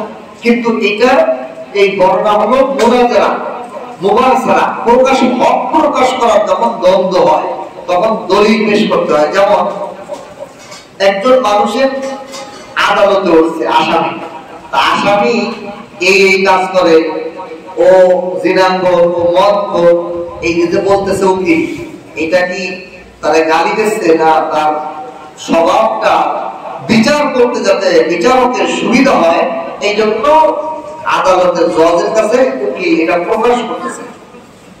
এরকম প্রকাশ করা মূর্তি বিভিন্ন ক্ষেত্রে জায়েজ, কিন্তু ডাইরেক্ট তাদের মূর্তিকে গালি দেওয়া যাবে না। যদি গালি দেওয়ার কারণে আবার আল্লাহকে তারা গালি দেয়, তাহলে এইটার গুনাহ তার দ্বারা করবো, যার দেয়া হচ্ছে তার করে। এখন আসেন দেখেন রাসূল সাল্লাল্লাহু আলাইহি ওয়াসাল্লাম এটা বলি, রাসূলুল্লাহ সাল্লাল্লাহু আলাইহি ওয়াসাল্লাম আয়েশা রাদিয়াল্লাহু আনহা বলে এই আয়াতের থেকে একটা উসুল বের হয় শরীয়তে, সেটার একটা উসুল যার দ্বারা লক্ষ কোটি মাসলা হয়। একটা উসুল কি, যেই বৈধ কাজ করতে গেলে, যেই বৈধ কাজ করতে গেলে একটা গুনার কাজের থেকে ধাবিত হয়, ওই বৈধ কাজ করা হারাম। যেমন একজন মানুষ সে মিথ্যা কথা এমন একটা কাজ করলো, যেই কাজে একজন মূর্তিতে গালি দিল, গালি দেওয়ার কারণে সেই মূর্তির লোকেরা তারা আল্লাহ গালি দিয়ে বলতেছিল, কিন্তু যখন এই গালি দেওয়ার কারণে তারা আল্লাহকে গালি দিল, এই জায়গায় কাজটা হারাম হয়ে গেল। তাহলে এর মানে হলো মূর্তির খারাপি বর্ণনা করা যাবে, এটা জায়েজ আছে, বৈধ, কিন্তু এটা শরীয়তের কোনো জরুরি না। শরীয়তের জরুরি করে না যে তুমি মূর্তিতে গালি দাও, বিগতের যে সমস্ত জিনিসে শিরিক করে ওইগুলোকে তুমি বন্ধ বলো, এটা জরুরি নেই। বুঝতে পারছো? শরীয়তে সূক্ষ্ম মাসালা, শরীয়তে যে জিনিস অত্যাবশ্যক করে না, সেই জিনিসকে আমি করতে গেলে যদি এর কারণে গুনাহ হয়, তাহলে এইটা হারাম। এটা একটা উসুল। এখন এই উসুলের কারণে দেখা যাবে আরো কিছু আসবে। যেমন একজন মানুষকে আমি বললাম, এ ভাই নামাজ পড়তে দেখ, সে বলবে দুধ তুলি নামাজ। তাহলে এখানে আমার বলা ভঙ্গিমা ঠিক থাকতে, আমার জন্য বললাম জরুরিটা তাকে দেওয়া, আমার নাম দেওয়া করতে, তার নামাজ সে করবো, ঠিক কিনা? আমার জন্য জরুরিটা। তা আমি তবে বলতে গেলে সে বললাম, আর সে বললো নামাজ কি, নামাজি না, সে নামাজ অস্বীকার করলো, আমার বলা ব্যক্ত করলো, সে শিরিক করলো, ঈমান হারা উভয় কাজ করলো, এটা গুনাহ আমার উপরে।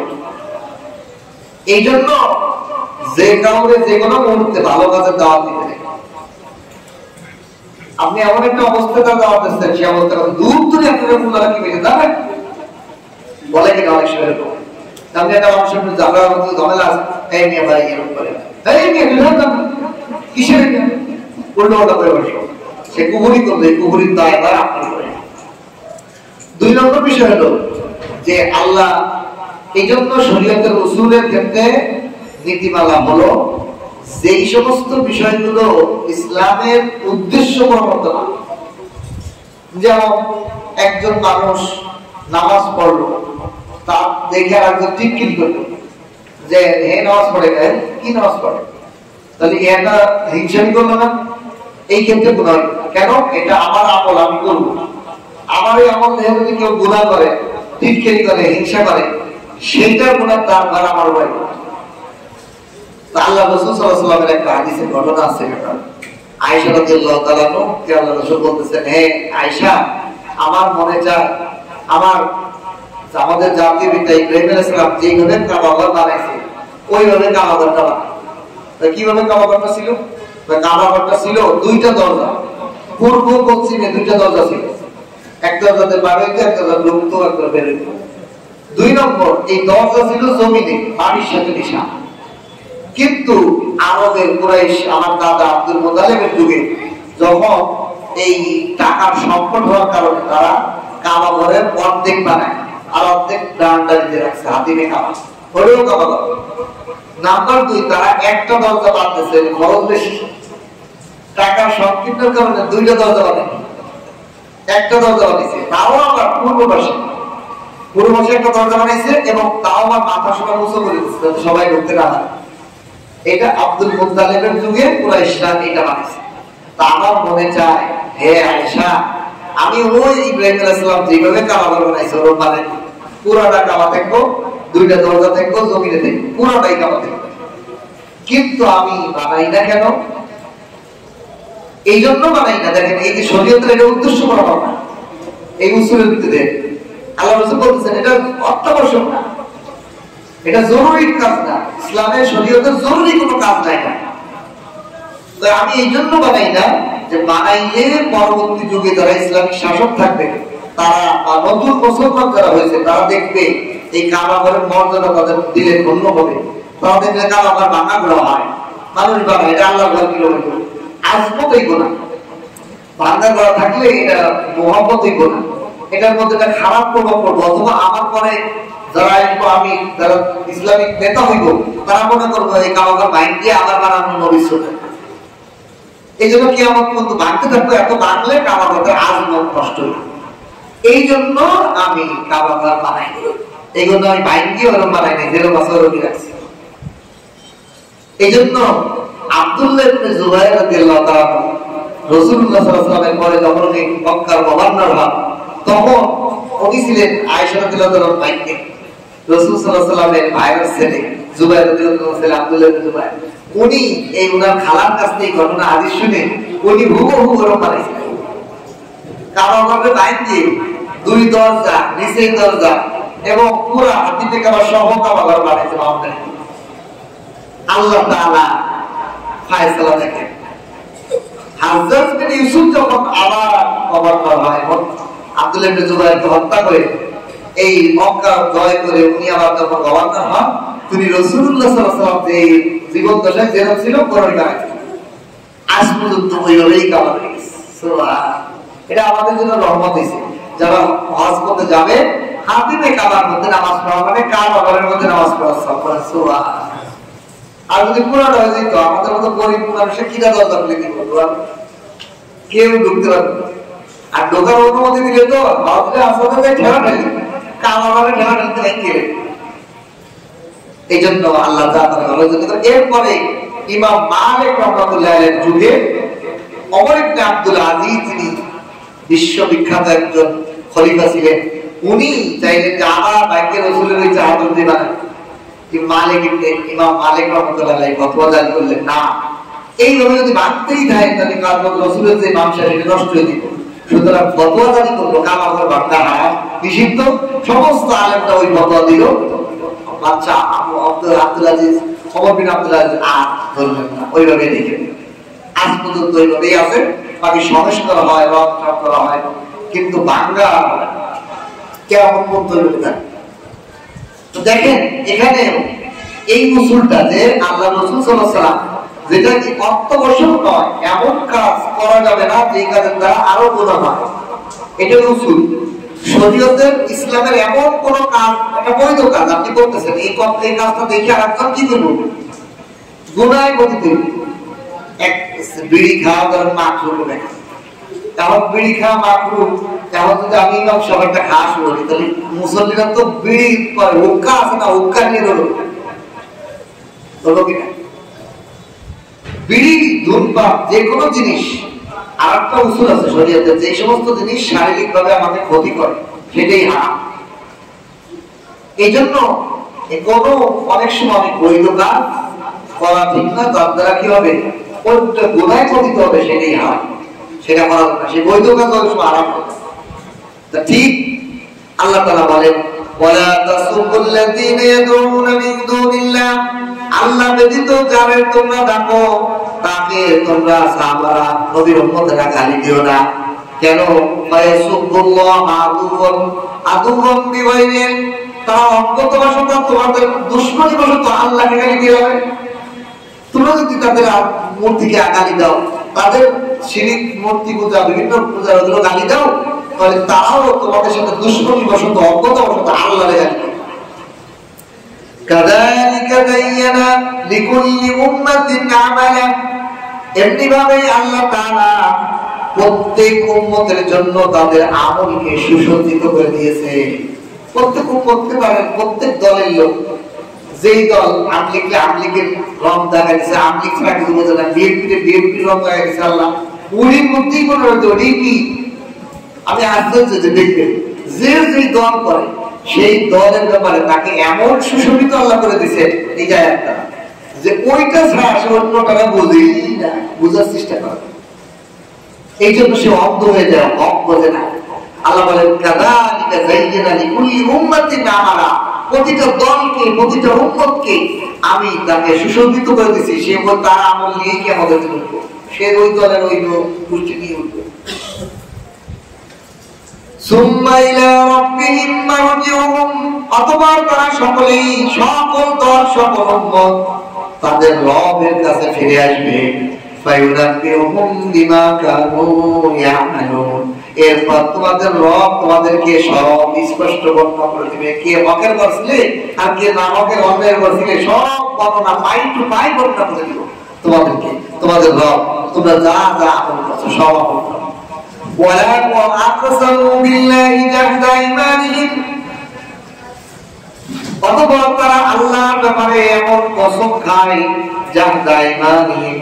এই আয়াতের সাথে আয়াত আছে, এই যে বিশেষ করে আল্লাহ রাসূলের কাছে কাফের মুশরিকরা সবাই আসছে, মুহাম্মদ তুমি আমাদেরকে এবার একটা মুজিজা দেখাও, একটা অলৌকিক ঘটনা দেখাও, আমরা সবই মানব।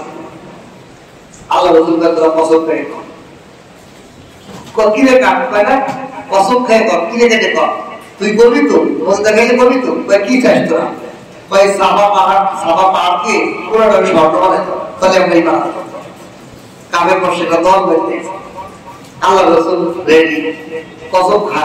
ওরা কসম খাইছে, আল্লাহ কসম করে বলছে কিনে কেটে বলতেছি যে আমরা এই সাবা পাহাড়কে যদি স্বর্ণ বানাই দেন আমরা এই বানাবো। আল্লাহ রাসূল রেডি, ওরা কসম কেটে আছে, কিরে করছে আল্লাহ রাসূল কেবল দোয়া করতে, এর মধ্যে জিবরাইল আসে, ইয়া রাসূলুল্লাহ ইয়া হাবিবাল্লাহ, অতীত উম্মতের থেকে শিক্ষা নেওয়া দরকার।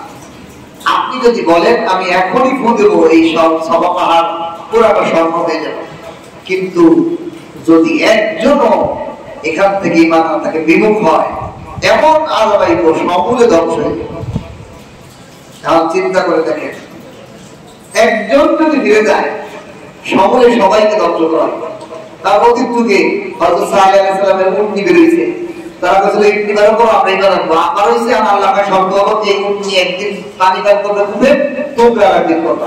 এই নিউ আগে তো তোমরা প্রতিদিন কুবের পানি খাইতে পারতে, এখন একদিন উঠে লেগে ছাই দিতে হবে, দাদা হয়ে গেছে না? এখন তারা উটনি বাচ্চা হত্যা করে দিচ্ছে, উটনিকে হত্যা করে দিচ্ছে। এরপরে আল্লাহ আযাব দিছে, ঝড় হাওয়া, এমন পাথরে বৃষ্টি, পুরা অন্ধকার, ঝড় হাওয়া, আওয়াজ, গর্জন, সব ধ্বংস তুলো দেখা গেছে। সব যুগে যুগে দিছে। আল্লাহ রাসূল জিবরাইল ইসলাম কাকে কি কথা বলেন, আপনি কি চান বলেন, চাইলেই বলতেই হয়ে যাবে। আগে বলেন, কলম না শুনলে কলম সবকে ধ্বংস করে দিয়ে দেবো আমি। আল্লাহ রাসূল ভাই আমি তাহলে দোয়া করতেছি, দোয়া করার দরকার নাই, পাঁচ সাবা পাওয়ার স্বপ্ন হওয়ার দরকার নাই, কারণ আমি জানি এরা অবাধ্য জাতি, এই কাফের জাতি সেকেন্ডের মধ্যে রদ বদল করবো। কাফেরদের সবচেয়ে বড় খারাপ চরিত্র হলো মুনাফিক, মানে সেকেন্ডে কথা, মিথ্যা কথা বলে। এই জন্য মিথ্যা সমস্ত গুনার মা। কুফরি, যত কুফরি আছে সব কুফরির গোড়া কিন্তু মিথ্যা। মিথ্যা মানে আল্লাহ অস্বীকার করে, মিথ্যা মিথ্যা প্রতিপন্ন করে আল্লাহ, অথচ আল্লাহ আল্লাহ সব কিছু বানিয়েছে। তো মিথ্যা ভয়ানক, যারা মিথ্যা বলে, যারা মুনাফিকি করে, রোদ চেঞ্জ করে, মুখ চেঞ্জ করে ফেলে, এটা ভয়ানক। আল্লাহ তাআলা জিবরাইল আলাইহিস সালামের মাধ্যমে জানাই দিলেন, এই আয়াতের মধ্যে সে লিখেছে ওয়া আকসামু বিল্লাহি জাহদা ঈমানিহিম, তারা আল্লাহর ব্যাপারে কসম খাইল, জাহদা ঈমানিহিম দৃঢ় কসম, অটল কসম, মজবুত কসম খাইল। ওয়ালা ইন জাআতুম, যদি তাদের কাছে আপনি নিয়ে আসেন আয়াতুন, একটা নিদর্শন, লিয়ুমিনুন্না বিহা, অবশ্যই অবশ্যই অবশ্যই তারা ঈমান আনবে। এর প্রতি দুই তাকিদ দিয়ে তারা বলছে যে তারা ঈমান আনবে। কুল হে নবী আপনি বলে দেন, ইন্নামাল আয়াতুল ইনদাল্লাহ, সমস্ত মুজিজা দেখানো, কুদরত দেখানো তো আল্লাহর কাছে। কোন নবী কোন মুজিজা দেখাতে পারে? সমস্ত মুজিজা দেখানো কুদরত কার হাতে? আল্লাহর হাতে। ওয়া মা ইউশইরুকুম, তারা কি অনুভব করে না? তারা কি চিন্তা ভাবনা করে না? তারা কি বোঝে না? এই সব মুজিজা দেখানোর ক্ষমতা তো আল্লাহ। কোন বুজুর্গের কোন কারামতি নেই, আল্লাহ চাই বলে হয়। আল্লাহ না চাইলে কেউ কোনো ব্যক্তির কোনো ক্ষমতা নাই এটা দেখানো। আন্নাহা, নিশ্চয়ই যখন মুজিজা দেখানো হবে, ইজা জাআত, যখন এটা এসে পড়বে, লা ইউমিনুন, তারা ঈমান আনবে না। আল্লাহ আগে দিয়েছে এটা ঈমান আনবে না। আপনি ধাওয়ার পার বানাই গেলে তো ওইটাও জাদু দিয়ে করে দিয়েছে, তুমি তোমার জাদু দিয়ে তুমি তোমার ঈমান আনবে না, আমরা পাহাড় দিয়ে দেখা বাড়ি থেকে সর্ব। আল্লাহ ভাই যখনই নিদর্শন আইব আপনি দেখাইবেন, শতবারাই দিবেন, পুরাই মারাই। ওয়ানুকাল্লিবু আফিদাতাহুম, আমি তাদের অন্তরকে বিগড়ে দিছি, আমি আল্লাহ তাদের অন্তরকে ঘুরাই দিছি, তারা যতই প্রাণে নাই গুণা।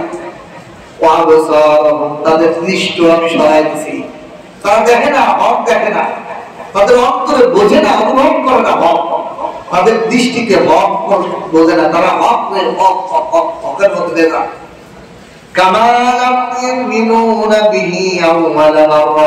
যেভাবে তারা প্রথম চোখে ঈমান আনে নাই, তারাও তো ঈমান আনেই তো। আপনার প্রতি যারা প্রথম সাহাবী আবু বকর বলার সাথে ঈমান আনছে, প্রথম চোখেই তো তারা ঈমান আনতো। আপনি নবীরে তো তারা আলামিন আগেতেই জানেন, কারণ আপনি বলার সাথে সাথে প্রথম আপনি যখন নবুয়ত পাইছেন তখনই তারা ঈমান আনতো। তারা এতদিন ঘুরে কত মজা আপনার সাথে প্রকাশ পাইল, তারপরেও তারা ঈমান আনলো না। তারা চাইলে তো প্রথম পর্যায়ে ঈমান আনতে।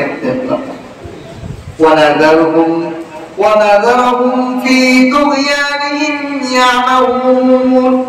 আমি তো তাদেরকে বিভ্রান্তির মধ্যে ছেড়ে দিয়েছি, তারা তাদের বিভ্রান্তির মধ্যে ঘুরপাক খেতেছে, মরুচিকার মধ্যে ঘুরপাক খেতেছে। কেউ সাগরের মধ্যে যদি কোনো নাবিকের কাছে কম্পাস না থাকে, তা সে সারাদিন ট্রলার চালায় দেখবে যে হেড দেওয়া হয়েছিল, কারণ তো কুল কিনারা দেখা থাকে। মরুভূমির মধ্যে যদি কোনো পথিক চলতে থাকে, তার কাছে যদি কম্পাস না থাকে, সে সারাদিন ঘুরে দেখবো যে জায়গাতে রওনা ছিল ওই জায়গায় এসেছে। ঠিক আল্লাহ বলে এরা তো অবর্ততার মধ্যে রয়েছে, আমি ওই অবর্ততার মধ্যে তাদের ছাড়িয়েছি।